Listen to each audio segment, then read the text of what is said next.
Hello, welcome to Saturday's Hotline Live, brought to you by NordVPN. I'm delighted to be joined by the one and only Keith Jackson. Keith? Well, the underpants have come off the head and I've taken two pencils out my nostrils. What a climax, what a season. Do you know what? First and foremost, Daniel, congratulations to the champions Celtic. Yep. A monumental effort to drag themselves through what they've come through this season to get over the line. And I think at the end of the sort of after the trophy parade today, Martin O'Neill said he's just sort of a bit part in the procession, in the proceedings, sorry. He's been anything but. Yeah. He's been absolutely monumental. But I think we also need to say congratulations to Hearts. I know that's a bitter pill to swallow and they probably won't feel that taking any congratulations off anybody right now. I'm just looking at the pouch. But, you know, congratulations to them for the season that they've had and for everything that they've provided. The drama right up until the closing stages of that game today. And it just isn't it just the biggest irony of all that Dyson Maida's goal comes in 86 minutes? Of course it did.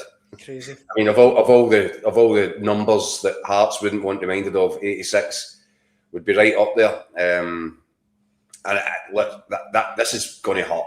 And I'm looking at Pilch right now, and I can see that it's going to hurt for a while for anybody that's connected with Hearts.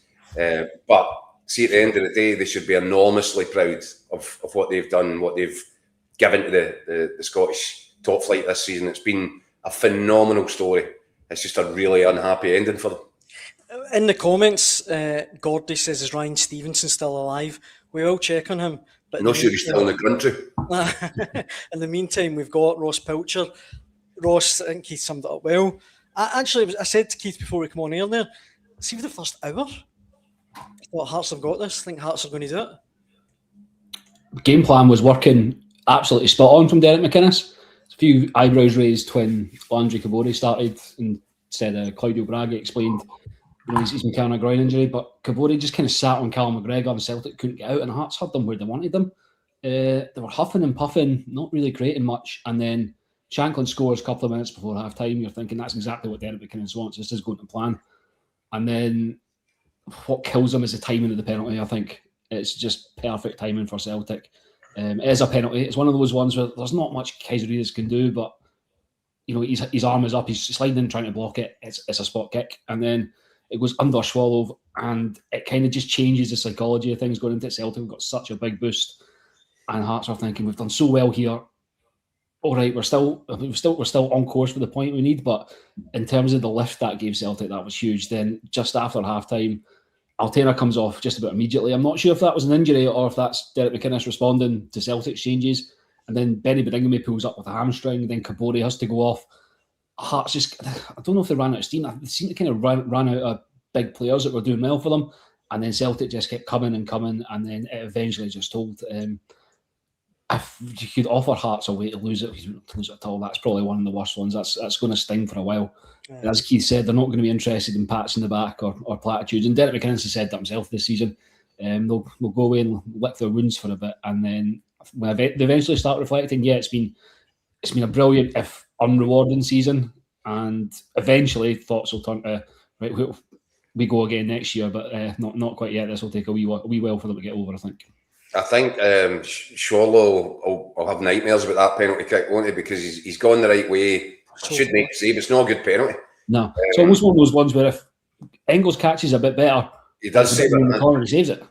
He's hit it too well, Clive, as we'd say. But he'll look at that back and then think.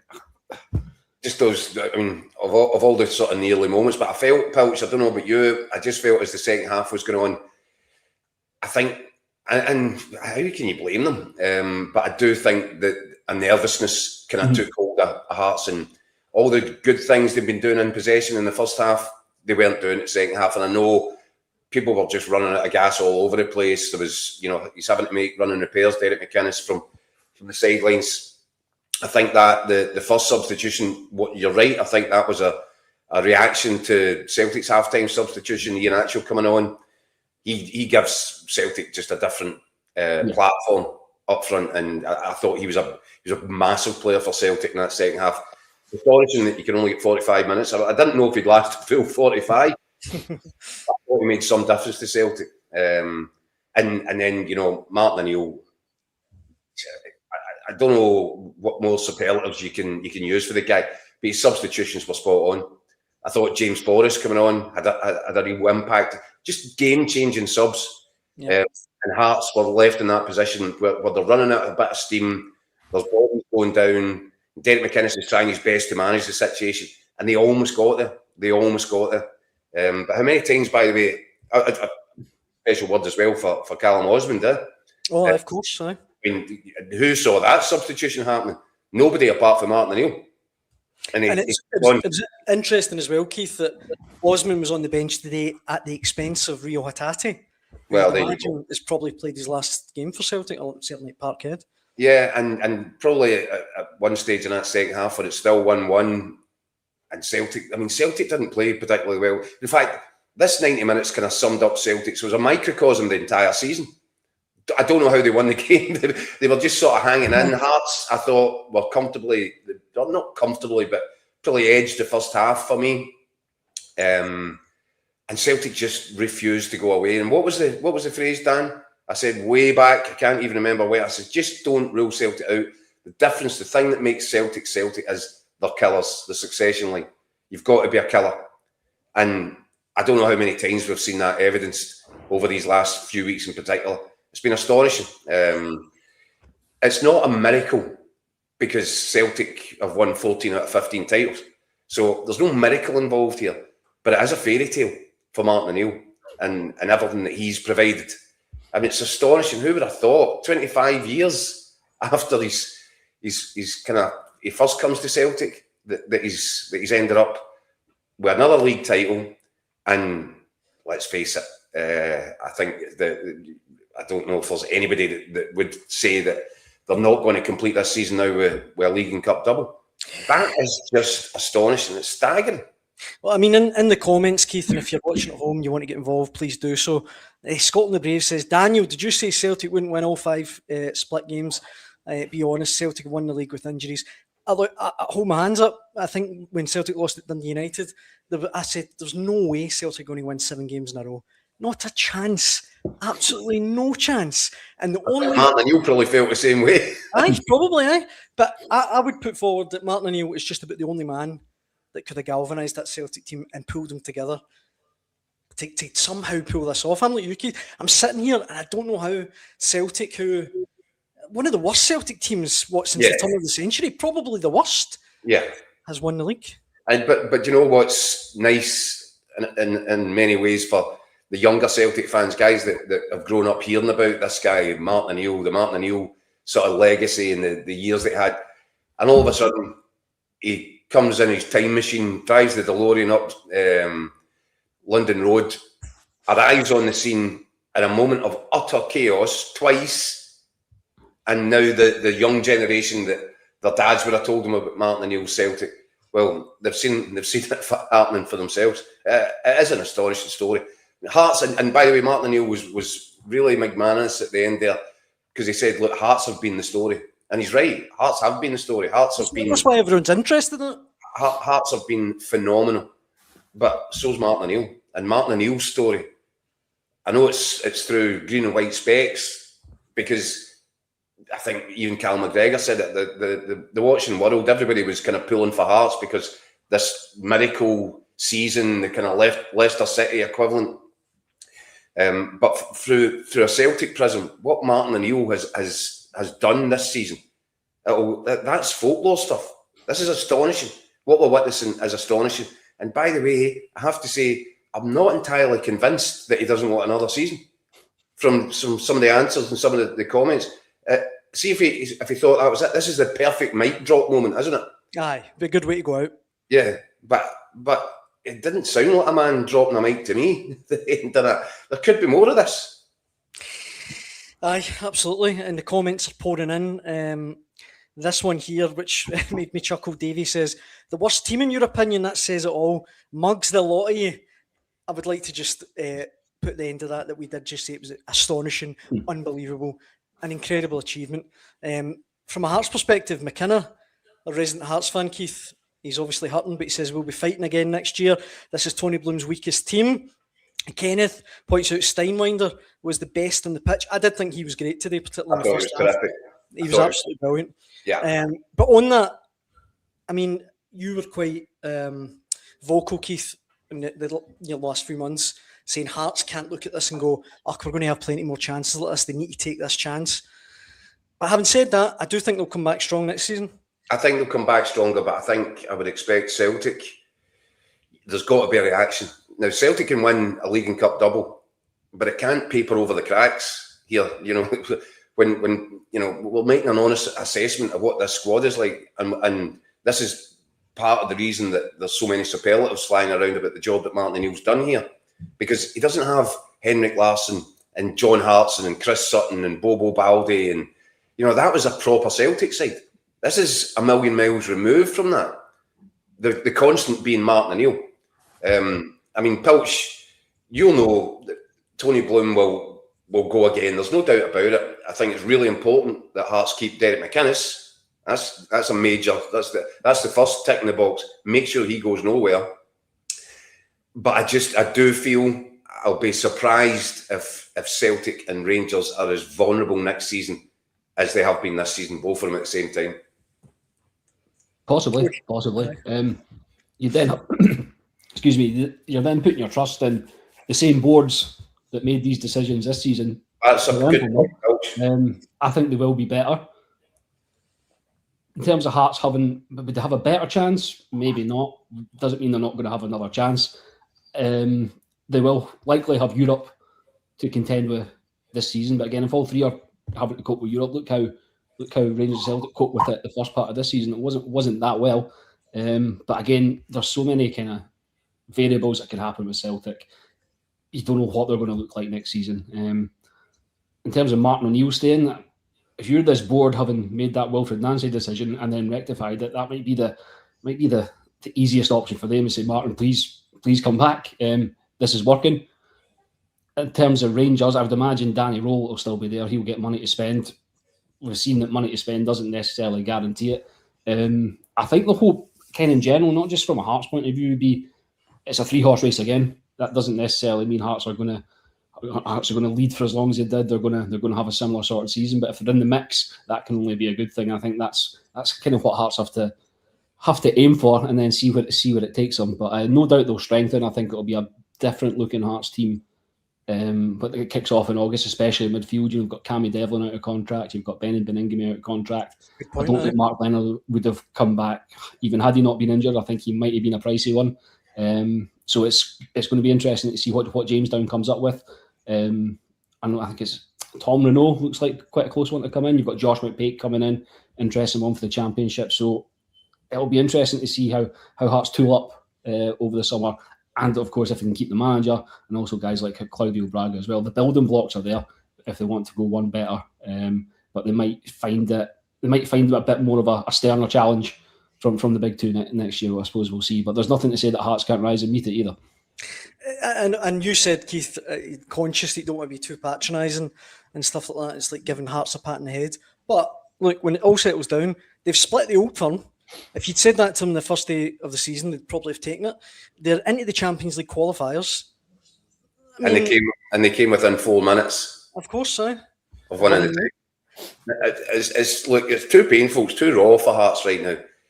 It's going to be really difficult for Hearts to see an upside to this. And I do think there'll be a bit of anxiety now about what does happen with Derek McInnes. You've got a potential Scotland job becoming available after the World Cup, depending what happens with Steve Clarke. And would it surprise anybody if Rangers knocked on the door to try and get hold of Derek McInnes now? I'm not sure I'd be surprised. I know Pilch is saying Danny Rowe will probably go again. I'm not sure about Danny Rowe's longer term position here. And I'm not sure if there is genuine interest from Germany. I think that's an elegant exit strategy for everybody concerned. So, would you rule out Rangers asking the question about Derek McInnes? Will that to happen? I think Hearts would have to resist it and resist it really strongly. And Derek McInnes would then also have to think about the lure of potentially taking Hearts a stage further next season in the league, but also Champions League football. So it wouldn't be a no-brainer. But you know, I think that for me, if I'm Tony Bloom right now, I'm sitting down with Derek McInnes. I'm giving him a big cuddle because he probably needs it, and I'm saying, "What do you need from me for next season? What do we need? You tell me you've got it." I would say I'd add on to that as well, Keith, that it cut to not that picture of Tony Bloom, but it cut to Tony Bloom at the game today. I think it must have been after the end, and he had a look in his face. He's not a guy that likes or is used to losing. Like No. that. He won't accept that. But on McInnes, I mean, what's your gut feeling, Pouch? Do you think there's any chance he could be tempted away? Scotland might be a hard one to turn down if it's available. What I would say, that's one that's maybe likely to still be there from further down the line. Steve, is it 6 years Steve Clarke's been in charge? Yeah. Not kind of. You've not really seen that with Scotland managers in recent years. I think if McInnes is still doing well, a few years down the line in Scotland need a manager, he'd still be in the mix. If Rangers did get rid of Danny Rowe, would they ask the question? Probably. I've got a good idea of the answer they get from Hearts. And then is Derek McInnes going to give up what he's got at Hearts to make the move to Rangers at this time? I'd be doubtful. You never know, but it would surprise me. I think he knows he's on a good thing here at Hearts. You've seen how close he's gone this time. The new challenges he's got next season, I think he might just be relishing that. I agree, and you see there John in the comments saying, why would he want to move from an exciting club like Hearts under Tony Bloom to a bin fire at Rangers? Look, we don't obviously get new owners in Rangers. It's a new era from when McInnes was last approached the Rangers job. But see, after that today, he won't want to go out like that, Keith. He wants to go out fulfilling this Hearts team. You know, I don't know. He won't want to go out like that, I guess is what I'm saying. No, and listen, the whole ending to today's game was problematic, wasn't it? Let's be honest about it. We should address that as well. I mean, I'm not even sure that the final whistle actually sounded in that match, did it? I don't think it did. It was weird. And that's deeply, deeply disappointing that it ended in the circumstances it did. It looks, we're hearing reports, I think Pouch will fill us in, but we're hearing reports that Lon Shankland was attacked on the pitch by Celtic fans. You saw Derek McInnes being held back by a police officer. I don't know what was going on there. And then Hearts, obviously, you know, at one point it looked as if the players were going off, and you're thinking, are they going to come back out for the last whatever it was that was left of the game? I think probably common sense prevailed there, because Hearts weren't going to score 2 goals in however many seconds were left. And it was probably best just to get out of there. But I think it's deeply regrettable that it's ended in scenes like that. It's a disgrace. And after what happened in the Old Firm game, and there's still an investigation going on to the pitch invasion that happened there, you know, Celtic supporters, I know it was an exciting moment, but you just can't behave like that. It's embarrassing for Scottish football. And we've been so proud of Scottish football and so proud of this whole league story. For it to end like that left a bad taste in the mouth a little bit. And obviously, Derek didn't get the chance. I don't think they even went for showers. They just went straight onto the team bus and get back across the M8. So it would have been good to hear from Derek McInnes to get his thoughts on the whole thing. We weren't given that opportunity, and understandably so. I think if you're Hearts, you would just want to get out of town as quickly as possible after the way that ended today. And that was really, really poor from the fans. And you could hear the vast majority of the Celtic fans. I think James McFadden pointed out, and he's right, the Celtic fans were booing because they knew that was unacceptable. Yeah. And I think it really leaves a bit of a black mark on what's just been an incredible campaign. And it's really sad that it ended that way for Hearts. In the comments, James is one of a few people saying we can't rule out the pitch invasion was the Union Bears. Sorry, I couldn't resist that one. But on a serious note, Marzuno says, on a serious note, the SPFL and SFA need to introduce serious sanctions for pitch incursions and projectiles, warning the fans, then ban them, then points deductions. It's kind of getting that way. I mean, it's getting a bit mad. Ibrox then today, something. I hope unfortunately, that it's that then comes down to the clubs to approve that. I hope that the clubs would be brave enough to say, nah, this needs addressed. It needs. So if it is points deductions or stadium closures or whatever, then yeah, I think we can't just go on without addressing this and trying to put a full stop on it, because it starts to feel like it's become in danger of becoming a trend, and we can't have that. I mean, that's a disgrace when football players are on a pitch. That's their place of work. The very least they deserve is to be able to go to their work without the risk of being attacked by some thug, some Ned. That could become a problem for Scottish football, and I think the authorities, with the backing of the clubs, have to try and come out with something to make sure that they nip it right in the bud. Well, what are you hearing from the Hearts side about that? Aye, absolutely. As far as we're aware, Hearts will be saying a bit more on it today at some point. I'd imagine that will come from the club rather than Derek McInnes saying anything just yet. But I can understand why they'd have more to say. That's serious. You need to address that, and I imagine they'll be coming out strongly as well. Are you expecting a statement from Hearts this afternoon, Pilch? I would be surprised if it wasn't statement o'clock at some point. Yeah, I'm quite right too. In the comments, just to go back to the actual game for a minute, guys, a lot of comments questioning McInnes' tactics today. I think a lot of people saying that maybe he didn't have enough of a go, particularly in the first half. My personal opinion was I thought he got his tactics spot on for the first hour. His tactics were spot on. It was absolutely classic Derek McInnes. It was rope-a-dope stuff. But could he maybe have come out and... I don't know. They got exactly where they wanted to be in the game, Dan. They got themselves 1-0 up. True.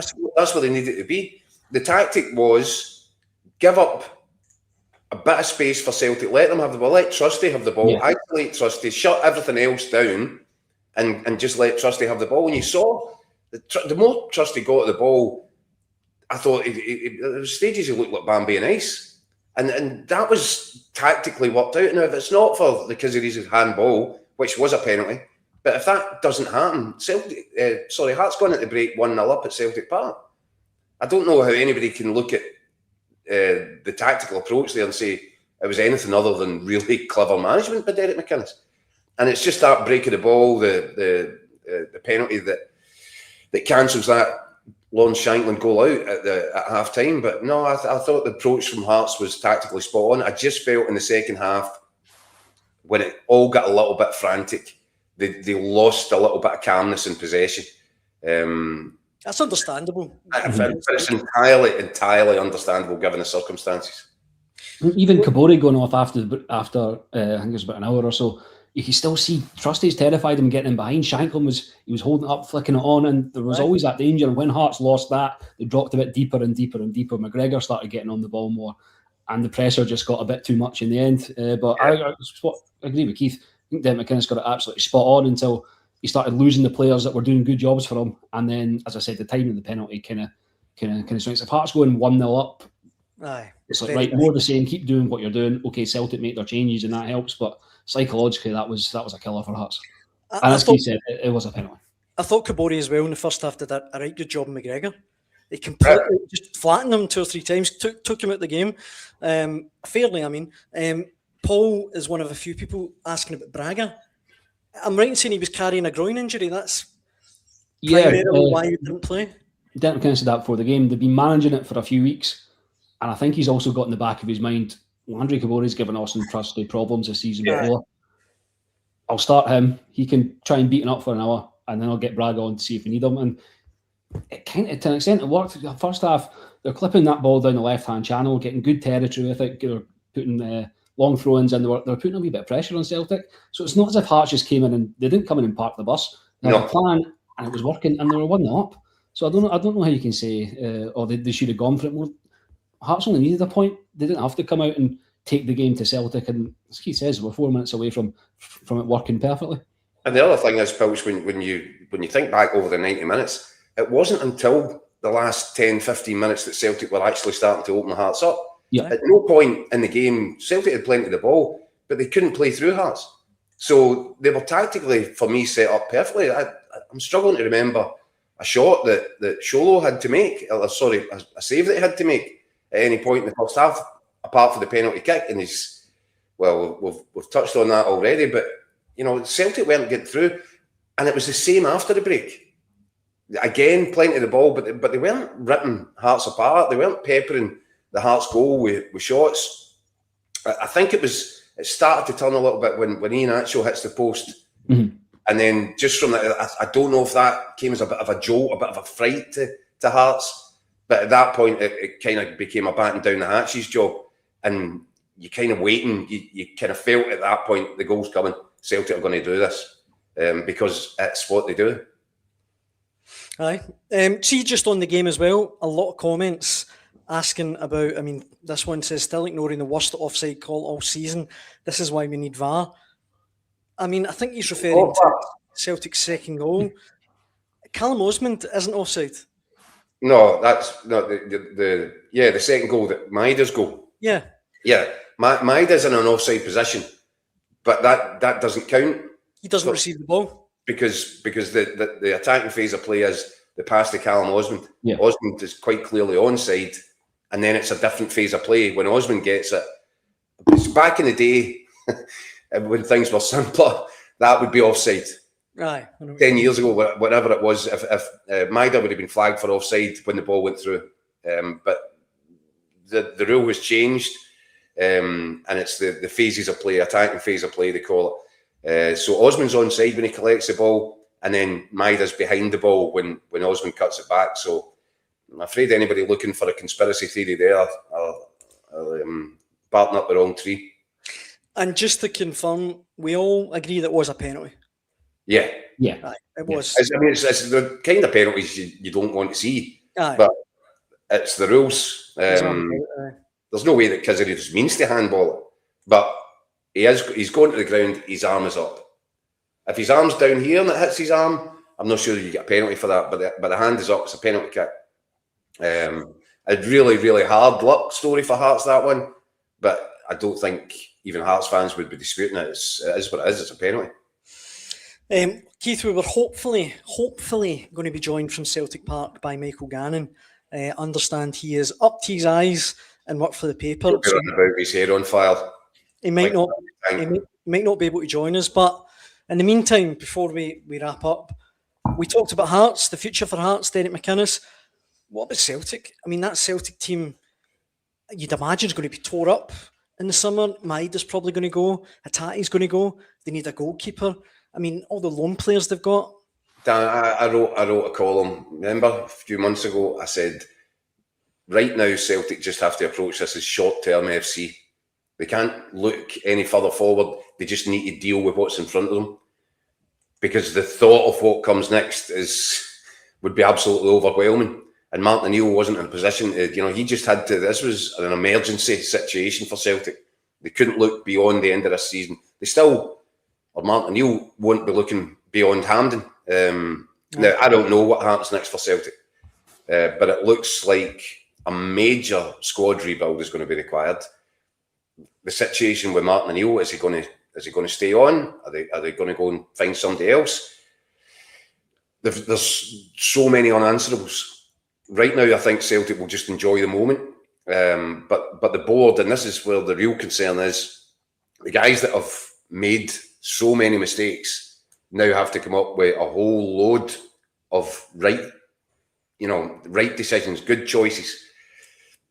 That's a little bit terrifying for Celtic, I would have thought, given the recent track record in the transfer window, the recent track record, the Wilfred Nonce disaster appointment.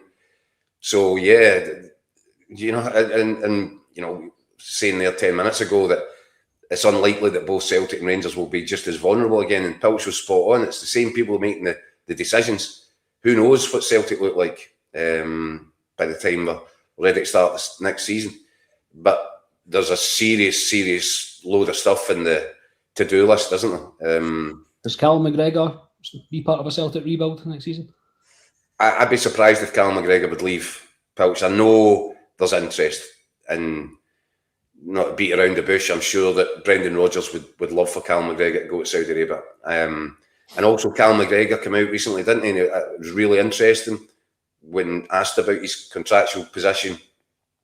he said that he would need to be convinced, and it sounded just like Brendan Rodgers, that he needed to be convinced that the board were prepared to match his ambitions as captain. He's not interested in staying and leading a Celtic side, which is, you know, on a shot to nothing.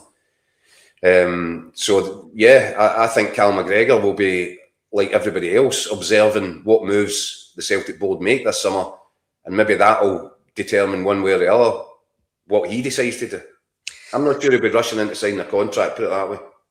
Davey in the comments says Celtic won the league despite the board, and I would just tack on at the end of what you were saying there, Keith. I mean, from a Celtic point of view, I would have zero faith that this board is going to be able to carry out not just a rebuild, maybe the biggest rebuild in Celtic history. Well, that's a big one. Look, Ange Postecoglou had quite a major rebuild in his hands. So it doesn't mean it can't be done. It can be. Ange Postecoglou and Celtic proved that just a few years ago. But this does feel like one of those sort of critical moments, a critical summer for Celtic. A bit of a crossroads. And, you know, I think that Celtic fans will be watching it through the cracks in their fingers, given the summer transfer window. Everything that's happened since Kyogo was sold has just been a one mistake after the next. And that comment's absolutely right.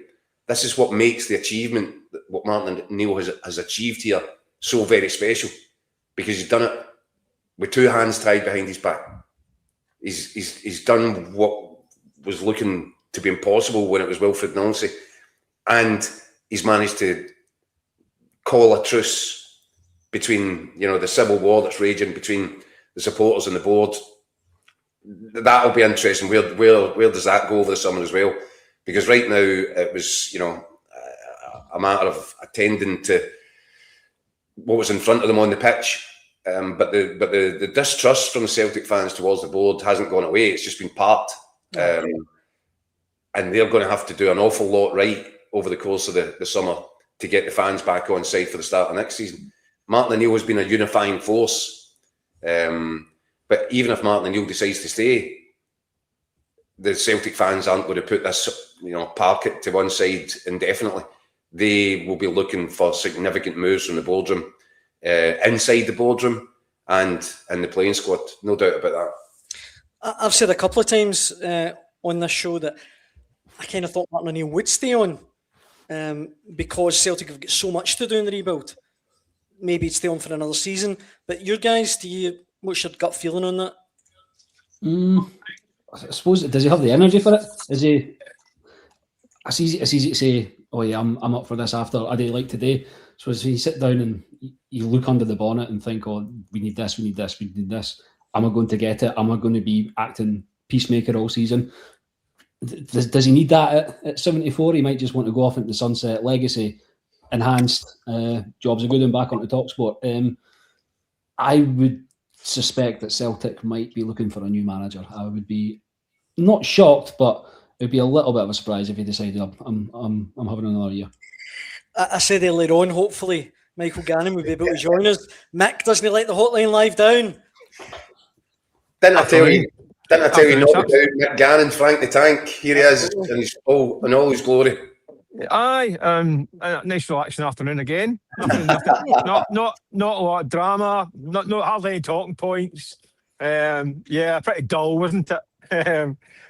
Listen, what a finale to an incredible season. Good and bad, wasn't it? We got the drama and the kind of at the end, and then also some shenanigans as well, which sums up the whole campaign, didn't it? Yeah, I was saying, Mick, earlier, that 90 minutes kind of encapsulated. It was a microcosm of Celtic's whole season, wasn't it? They weren't very good. They weren't very impressive. You were wondering how they were actually still in the game at parts of it, because they weren't affecting the game. But they just always refused to back away. They refused to throw in the towel. Refused to go away. And that's been the course over the season, and it was the case again over the course of that contest today. Do you know, weirdly, I actually think it was two game plans that both teams had and both operated to perfection almost. Like I genuinely think, I mean, the Hearts game plan for me for 75 minutes worked an absolute treat. They went man for man, they let Trusty control the ball, and Celtic didn't really do anything with it. I mean, they couldn't beat their men with one-on-ones. And it played right into Hearts' hands, and they were a threat from set pieces and on the break. But I think Martin O'Neill's game plan was also, I can't play everyone for 90 minutes. They haven't got it in them. I want to stay in the game as long as I can, and then throw the kitchen sink.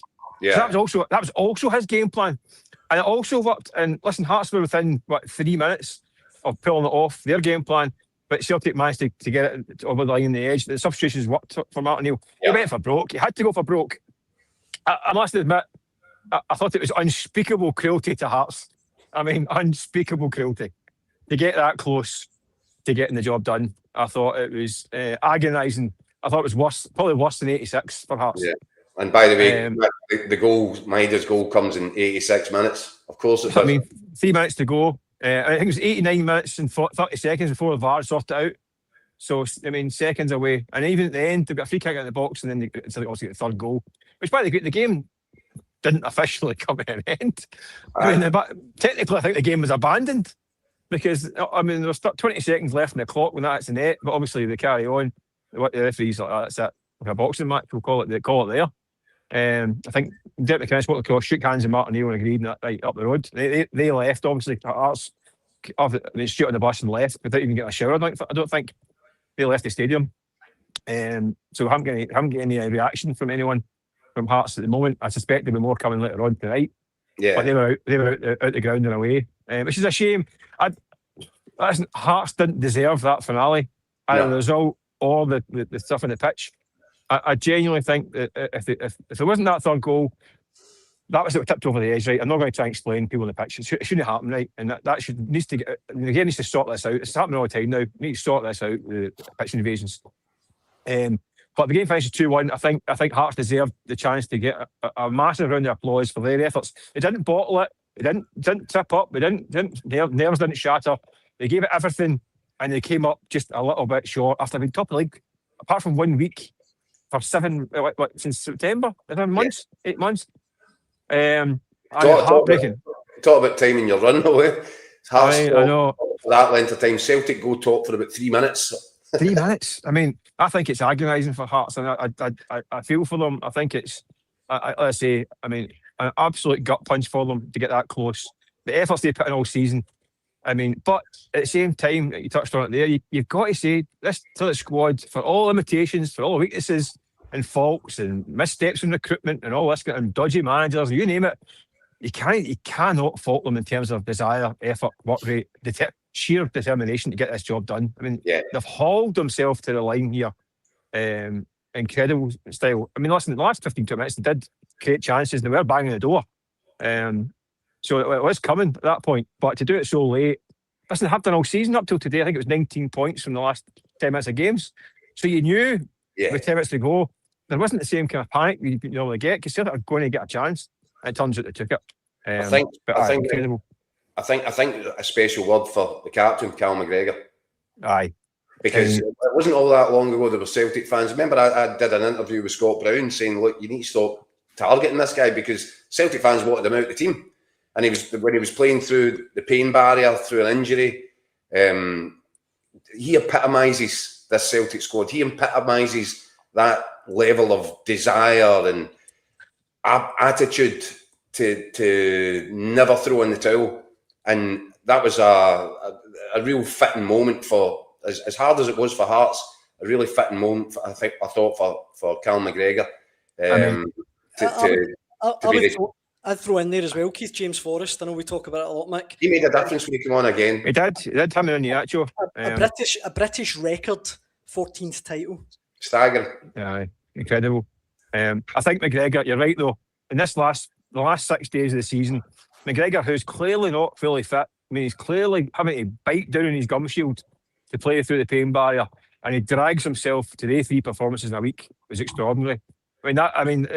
It's very much straight after the game, but in hindsight, you look back in the years and see his efforts this last week to drag that team over the line. I mean, monumental.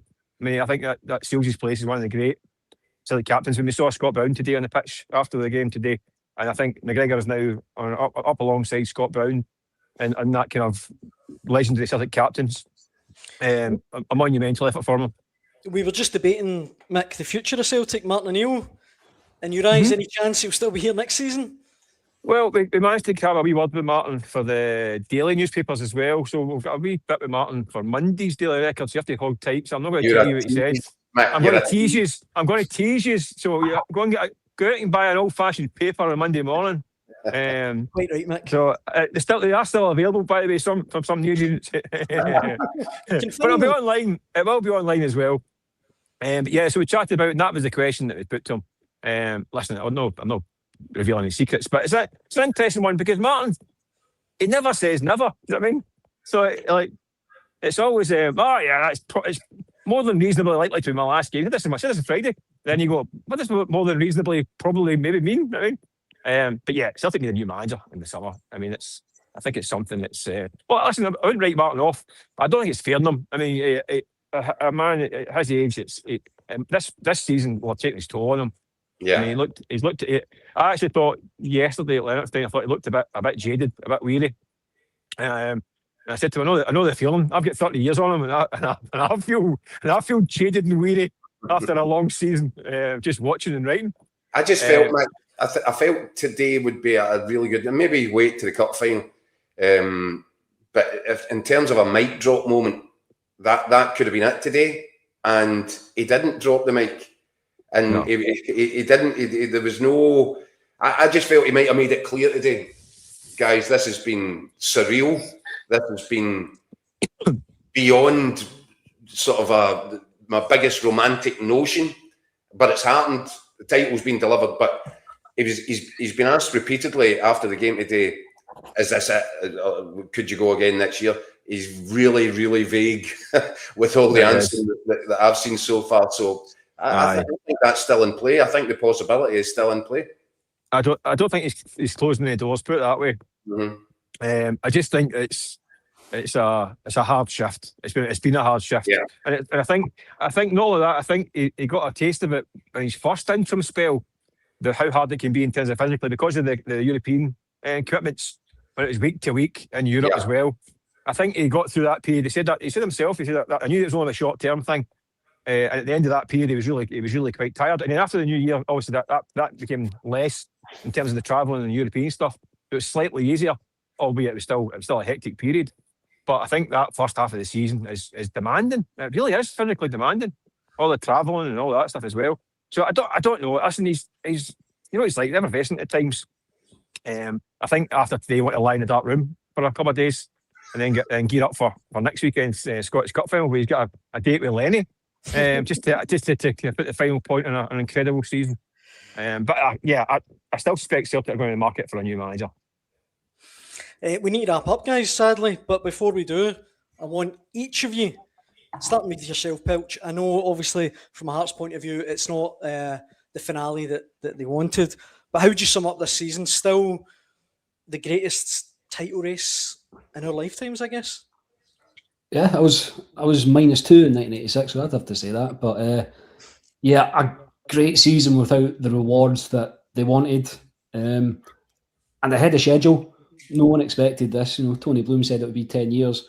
Gone so close after a year. We touched on it earlier. There's going to be different challenges for them to overcome next season, the seasons after that. But the building blocks are there, and you wouldn't bet against it being maybe not as dramatic as this and as tight as this, but a 3-horse race more often than not could only be a good thing, I think, for all three. Are you confident it will be that next season?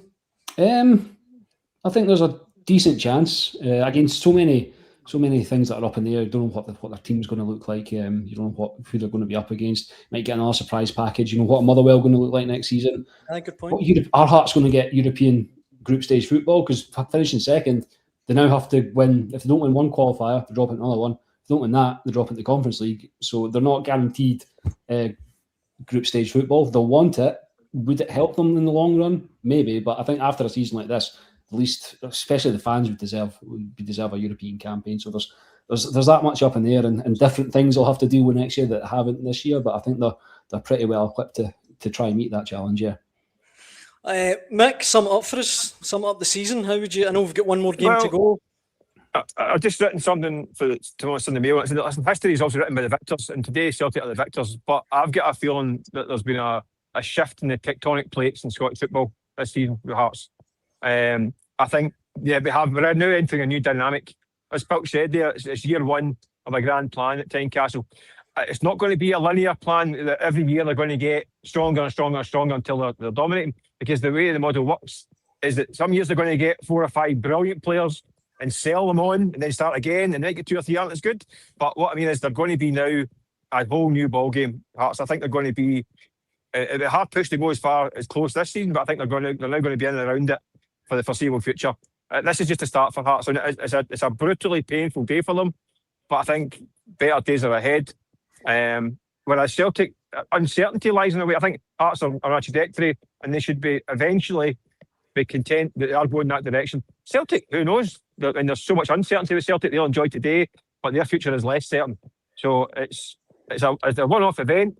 It was huge, and we've got a winner and a loser.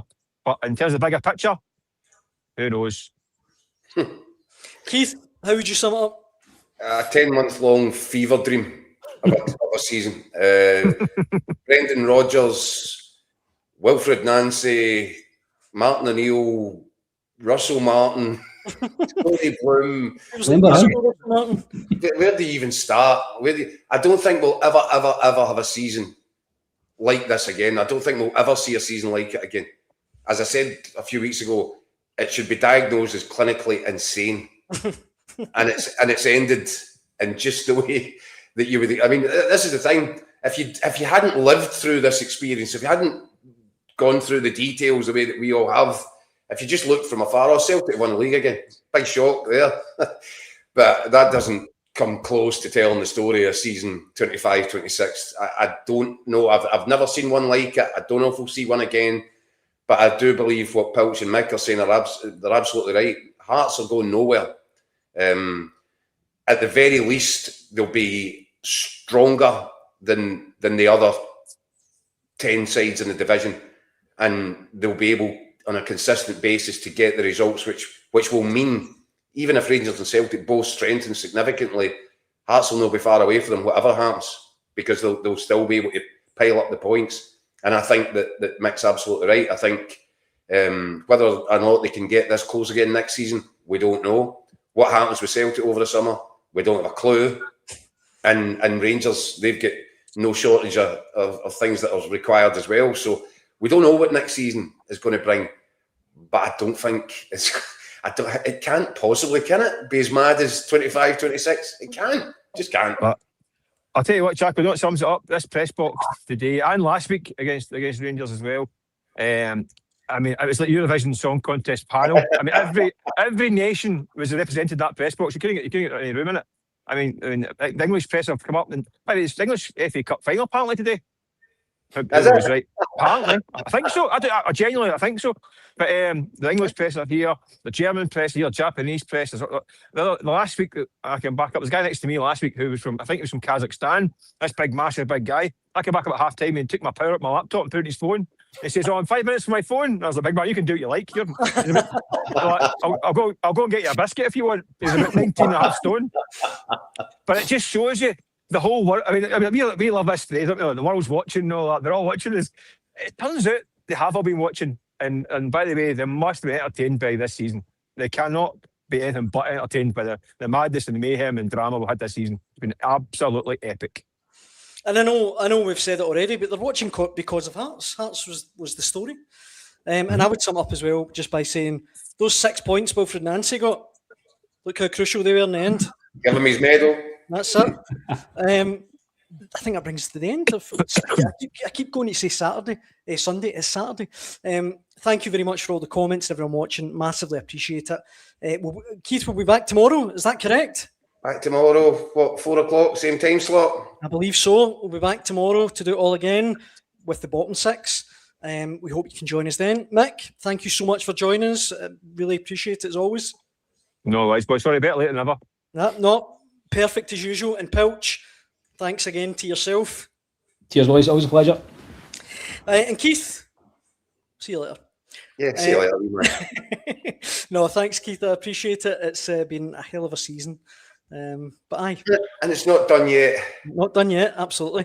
Thank you very much for watching. I am rabbiting on now, rubbish. Hope you can join us tomorrow. Cheers.